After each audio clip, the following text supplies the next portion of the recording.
Working జర్నలిస్టుల సంక్షేమానికి కృషి చేస్తానని Andhra Pradesh union of working journalist deputy general secretary పిఎస్ఎస్వి Prasad రావు వెల్లడించారు.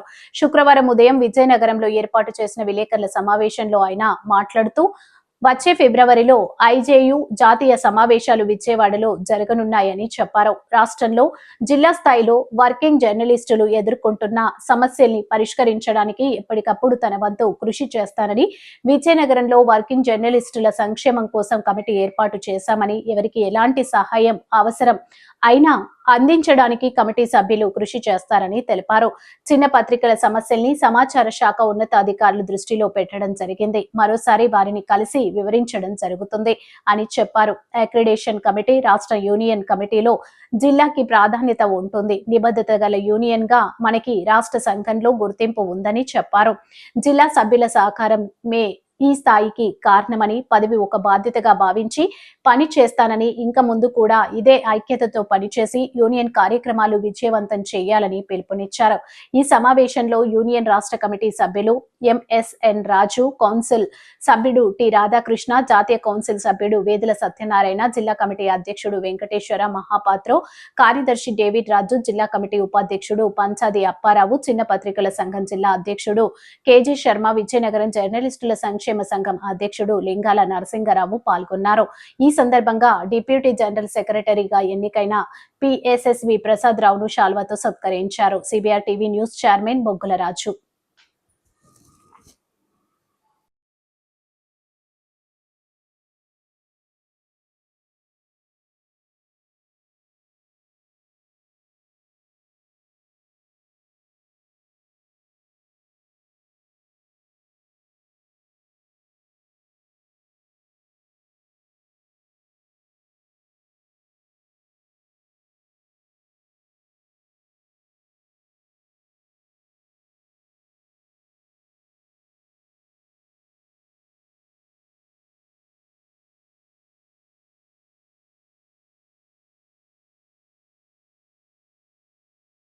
ఈరోజు ఏపీడబ్ల్యూజే రాష్ట్ర శాఖ నన్ను డిప్యూటీ జనరల్ సెక్రటరీగా నియమించడం పట్ల జాతీయ నాయకత్వానికి, అదేవిధంగా రాష్ట్ర నాయకత్వానికి, జిల్లా నాయకత్వానికి, జిల్లాలో ఉన్న సభ్యులందరికీ నా తరపున ముందుగా కృతజ్ఞతలు తెలుపుతున్నాను.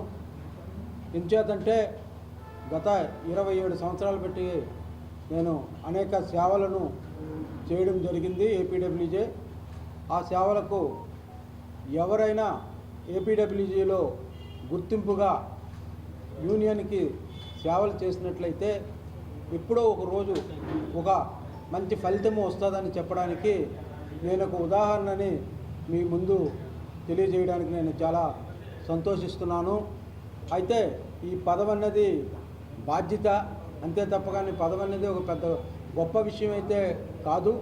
అనేక మంది అనేక రకాలుగా మన జిల్లాలో రకరకాల పదవులు చేశారు. అచ్యుతరావు గారు, ఎలిషెట్ సురేష్ గారు చాలామంది చేయడం జరిగింది. అయితే మొన్న జరిగిన రాష్ట్ర కౌన్సిల్ సభ్యులుగా, జాతీయ కౌన్సిల్ సభ్యులుగా ఇద్దరిని ఎంపిక చేయడం జరిగింది. జాతీయ కౌన్సిల్ సభ్యులుగా జె శాషగిరి, అదేవిధంగా మన వేదుల సత్యనారాయణని, స్టేట్ కౌన్సిల్ని రాధాకృష్ణన్ని, అలాగే ఆంధ్రప్రదేశ్ సన్యాసిరావుని కూడా ఎంపిక చేయడం జరిగింది. యాక్చువల్గా రాష్ట్రంలో మన యూనిట్కి ఒక ప్రత్యేక స్థానం అయితే ఉన్నది. వాళ్ళు కూడా మీ విజయనగరం యూనిట్ నుంచి మరొక 2-3 పేర్లు ఇవ్వండి, రాష్ట్రంలో అనేక కమిటీలు ఉన్నాయి, ఆ కమిటీలో మీ పేర్లు మేము ఖచ్చితంగా తీసుకుంటాము. ఎందుకంటే ఒక నిబద్ధతగా ఖచ్చితమైన టైంలో ఎన్నికలు నిర్వహించడము, రాష్ట్ర పిలుపు మేరకు అనేకమైన ధర్నాలైన కానీ రకరకాల కార్యక్రమాలు మనం నిర్వహించడం జరిగింది. అందుకోసంలో రాష్ట్రంలో ఉన్న అతి కొద్ది యూనిట్లు మన విజయనగరం యూనిట్ ఖచ్చితంగా అన్ని విధాల రాష్ట్ర నాయకత్వానికి సహకరిస్తుంది. సో ఈ సహకరించడానికి, ఇది రాష్ట్రంలో ఈ స్థాయిలో విజయనగరం ఉండడానికి మీ సభ్యుల వల్లే ఈ యొక్క పేరు వచ్చిందని మరోసారి మీ అందరికీ తెలియజేయుచున్నాను. ప్రధానంగా రేపు ఫిబ్రవరి నెలలో ఐజేయు ప్లేనరీ అంటే జాతీయ స్థాయిలో ప్లేనరీ విజయవాడలో ఏర్పాటు చేయడం జరుగుతుంది. ఫిబ్రవరి డేట్స్ అయితే కొద్దిగా కన్ఫర్మ్ కాలేదు. అయితే ఆ యొక్క కార్యక్రమానికి మన విజయనగరం జిల్లా నుంచి కూడా ఎంతో కొంత ఆర్థిక సహాయం చేయవలసి ఉంటుంది. ఇలాంటి కార్యక్రమం 1992లో నిర్వహించడం జరిగింది. ఆ తర్వాత మన విజయవాడకి రావడం జరిగింది. అదేవిధంగా రాష్ట్రంలో కూడా ఈ విజయనగరం జిల్లాకి కానీ లేకపోతే రాష్ట్ర స్థాయిలో కూడాను జాతీయ స్థాయిలో ఓ గుర్తింపు కూడా సెక్రటరీ జనరల్ స్వామిసుందర్కు కూడా మన రాష్ట్రం తరఫున ఇవ్వడం చాలా ఆనందదాయకము. అంటే మన రాష్ట్రంలో అన్ని విధాలుగా ఏపీడబ్ల్యూజేకి ఒక గుర్తింపు ఉంది. మొన్న జరిగిన ఎక్రిడేషన్ కమిటీలో మన జిల్లా తరఫున ఏపీడబ్ల్యూజేకి ఏపీ ఎలక్ట్రానిక్ మీడియాస్కి ఈ రెండిట్లో కూడా ఎక్రిడేషన్ కమిటీలో మన సభ్యుల్ని నియమించుకునే అవకాశాన్ని కూడా ఉన్నట్లుగాను మేము విజయవాడ వెళ్ళేటప్పుడు అందుకు సంబంధించి అధికారులు చెప్పడం జరిగింది. గల కారణం ఏంటంటే మన సభ్యత్వం విషయంలో కానీ ఇతర విషయాల్లో కానీ ఆడిట్ రిపోర్ట్స్ సబ్మిట్ చేయడంలోనే ఏపీడబ్ల్యూజే కానీ ఎలక్ట్రానిక్ మీడియా కానీ నిబంధనలకు ఖచ్చితంగా పాటించి ఆ గుర్తింపు తీసుకురావడం జరిగింది. అంతేకాకుండా ఇప్పుడు పట్టణంలో కూడా మనం ఒక ప్రణాళికాబద్ధంగా అందరికీ ఏదైనా ఒక ఇబ్బంది కలిగిందంటే మనం తలోక ఎంతో కొంత వేసుకునే కన్నా లిటిల్ బిట్ ఆఫ్ ఫండ్ని మనం చేసుకుని దీన్ని వెల్ఫేర్ కమిటీగా గత 4 రోజుల నుంచి ఎక్సర్సైజ్ చేయడం జరిగింది. ఆ ఎక్సర్సైజ్లో కొంతమంది ఇంట్రెస్టెడ్ క్యాండిడేట్స్ని పిలవడం జరిగింది. వాళ్ళంతా మేము ఖచ్చితమైన ఈ యొక్క నిర్ణయాన్ని మేము చాలా ఆహ్వానిస్తున్నాం. ఎందుకంటే జరిగితే మనం చిన్న లిటిల్ బిట్ ఆఫ్ అమౌంట్ అలా తీసుకోవడం వాళ్ళకి ఇవ్వడం కొద్దిగా ఇబ్బందిగా ఉన్నది. కాబట్టి దీనికి ఒక ఫండ్ రూపంలో చేసి అదేవిధంగా ఆర్థికంగా కాకుండా ఇతర సహాయ సహకారాల్లో కూడాను ప్రతి ఒక్క సభ్యులకు కూడాను మన ఏపీడబ్ల్యూజే సభ్యులకు సహాయ సహకారాలు అందించాలని ఒక ఆలోచించి దాన్ని ఒక కమిటీ ఏర్పాటు చేయాలనే ఉద్దేశంతో ముందుగా బాధ్యతలు లింగాల నరసింహరావుని మేము కోరడం జరిగింది. ఎందుకంటే ఆయన జిల్లాలో సీనియరు, అంతేకాకుండా పట్టణంలో అనేక మంది ప్రముఖులతోని కానీ ఇక్కడున్న జిల్లా హెడ్ క్వార్టర్లో ఉన్న ఏపీడబ్ల్యూఏ సభ్యులు అందరూ కూడా కలిసి ఆ యొక్క వెల్ఫేర్ ఫండ్ మనం రేజ్ చేసి ఎవరికైనా ఆర్థిక పరంగా లేక ఆరోగ్యపరంగానూ ఇతర కారణాలుంటే మన వంతు కొంత సహాయం చేసే ఆలోచనలో ఉన్నామన్న ఉద్దేశంతో ఈ యొక్క వెల్ఫేర్ కమిటీ ఏర్పాటు చేయడం జరిగింది. అంతేకాకుండా ఎప్పుడూ కూడా మనం సంవత్సరం పాటు కూడా సరదాగా అటు ఇటు మనం తిరుగు అటు ఇటు చేస్తున్నాం. కానీ మనకంటూ ఒక కార్యక్రమాన్ని అనేది నిర్వహించాలని అందరం భావించాము. అయితే ఏ కార్యక్రమం చేస్తే అందరం కలిసి మనం చేసుకునే అవకాశం ఉంటుందని భావించేటప్పుడు మన వాళ్ళంతా చెప్పారు. లాస్ట్ టైం మనం పిక్నిక్ ఒకటి ఏర్పాటు చేశాము. అదేవిధంగా ఈ సంవత్సరం కూడా మనం అంతా కలిపి ఏర్పాటు చేసినట్లయితే ఖచ్చితంగా అందరం కలిసి ఒక చోటుకి కలవడం జరుగుతుంది.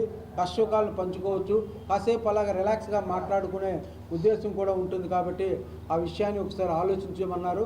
అది కూడా వితిన్ షార్ట్ టైంలో డేట్ ప్రకటించడం అయితే జరుగుతుంది. మహా అయితే ఒక 10-15 డేస్లోని ఆ డేట్ కూడా ప్రకటించడం జరుగుతుంది. ప్రధానంగా మనం చేయవలసింది ఏమిటంటే ఈ మధ్యకాలంలో సమాచార శాఖలో చిన్న పత్రికలకు కొన్ని ఆటంకాలను ఉంటున్నట్టుగాన మన ఏపీడబ్ల్యూజే దృష్టిలో తీసుకురావడం జరిగింది. దాన్ని నేను ఈరోజు అసిస్టెంట్ డైరెక్టర్ మన గోవిందరావుతో మాట్లాడాను. అదేవిధంగా మన అదృష్టం కొలుతున్న రమేష్ విజయవాడలో ఉన్నారు. సార్, ఇక్కడ ఉన్న పరిస్థితి ఎవ్రీడే పేపర్ సబ్మిట్ చేయమని చెప్తున్నారు. అలా కొద్దిగా సాధ్యం మేమైతే వేయగలుస్తున్నాం, కానీ ఆ టైంకి మేము సబ్మిట్ చేయడం అనేది కొద్దిగా ఇబ్బందిగా ఉన్నది. అసాధ్యాలు మీరు కూడా గమనించాలని. కాబట్టి ఇంతవరకు జరిగింది ఏదో జరిగింది. ఇక మీద డైలీ ఇవ్వడానికి ప్రయత్నం చేస్తాం. అంతేగాని మీరు రెగ్యులర్గా మాకు ఇమ్మంటే కొద్దిగా కష్టంగా ఉంటుంది. దయచేసి మీరు అర్థం చేసుకోవాలని ఆయనకి నేను చెప్పడం జరిగింది. ఆయన కూడా అంటే పూర్తిగా కాకపోయినా సరే కొంతవరకు ఆయన ఏకీభవించారు. అయినప్పటికీ కూడా మన సభ్యులంతా కలిపి చిన్న పత్రికలు ప్లస్ ఏపీడబ్ల్యూజే వెళ్ళి ఒకసారి ఏడీకి మన యొక్క సమస్యను మరొకసారి వివరించి ఆ సమస్యను పరిష్కరించుకోవడానికి మనం అందరం కూడా కృషి చేయవలసి ఉంటుంది. కాబట్టి ఏదైనా సమస్య వచ్చినట్లయితే అందుకు సంబంధించి మిత్రులకు తెలియజేసినట్లయితే ఖచ్చితంగా దాన్ని పరిష్కారానికి అంటే పూర్తిగా కాకపోయినా సరే ఎంతో కొంత పరిష్కారానికి మనం చేసే అవకాశం ఉంటుంది. ఎందుకంటే ఎక్రిడేషన్ రూల్స్ అనేవి ఖచ్చితంగా పాటించాలనే అధికారులు ఆ రూల్స్ వైలేట్ చేయాలని నాయకులు. సో ఈ ఇద్దరి మధ్య ఎంతో కొంత ఘర్షణ జరుగుతుంది. దానివల్ల ఒక మంచి వాతావరణాన్ని మనం ఇబ్బందికి గురవుతుంది. కాబట్టి మనం కూడా సాధ్యమైనంత వరకు కనీసం ఇప్పటి నుంచి అయినా సరే రెగ్యులర్గా చిన్న పత్రికలు ఏమైనా అవకాశం ఉన్నట్లయితే ఖచ్చితంగా మీరు 1-2 కాపీలు ఇవ్వండి. అవి కూడా మేము 1-2 పేపర్లు కూడా ఇవ్వలేము ఈ నెల రోజులు మీరు అర్థం చేసుకోండి అంటే దానికి ఏదైనా ఉన్నట్లయితే ఆల్టర్నేట్ అయితే ఏర్పాటైతే చేయడం జరుగుతుంది. దయచేసి సభ్యులందరికీ కూడా ఒక మనవి, ప్రతి ఒక్కరు కూడా సభ్యులంతా కూడా ఏపీడబ్ల్యూఏని అందరూ కూడా సహకరించి ఏపీడబ్ల్యూఏని ఈ జిల్లాని మొదటి స్థానానికి మళ్ళీ కూడా తీసుకొని వచ్చి మీ అందరూ కూడా కృషి చేయాలని కోరుతున్నాను.